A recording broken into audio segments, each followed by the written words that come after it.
오송 참사와 관련해 이유종 전 충북도 행정부지사와 신병대 청주시 부시장에 대한 징계 절차가 본격화됐습니다.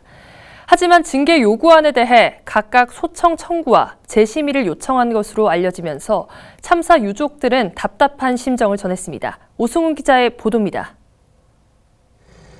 지난해 7월 14명의 목숨을 앗아간 오송 지하차도 참사와 관련해 이유종 전 충북도 행정부지사와 신병대 청주시 부시장에 대한 징계 절차가 본격화됐습니다.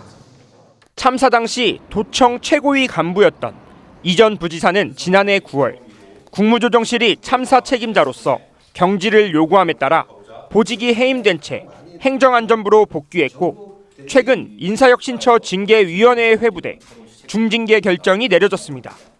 하지만 이 전 부지사는 중징계 처분이 부당하다고 보고 사실상 행정심판에 해당하는 소청 청구를 밟을 계획입니다.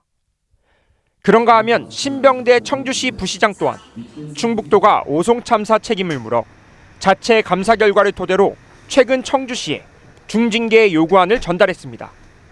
하지만 신 부시장은 충북도의 중징계 요구가 과하다고 판단하고 재심의를 요청한 상태입니다. 징계 같은 거가 이렇게 요구가 오면 본인 당사자들이 그게 과하다 생각을 들면 법적으로 재심의 요구를 할 수도 있어요. 본인들이 한 거예요. 본인들이. 이에 충북도는 청주시의 재심의 요구에 따라 추가 조사를 거쳐 60일 이내에 감사 결과를 다시 통보한다는 계획입니다.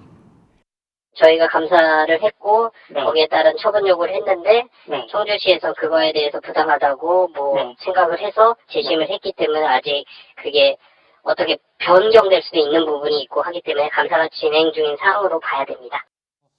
한편 이 같은 소식이 알려지자 참사 유족들은 책임을 회피하고 있다며 답답한 심정을 호소하기도 했습니다.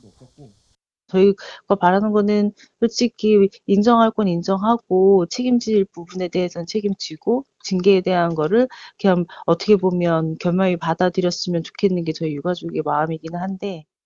김영환 충북지사와 이범석 청주시장에 대한 검찰 조사가 진행 중인 가운데 부단체장들의 징계 결과가 단체장들의 수사 결과에도 영향을 미칠지 주목됩니다. HCN 뉴스 오승훈입니다. 핫 컨텐츠 앤 뉴스 HCN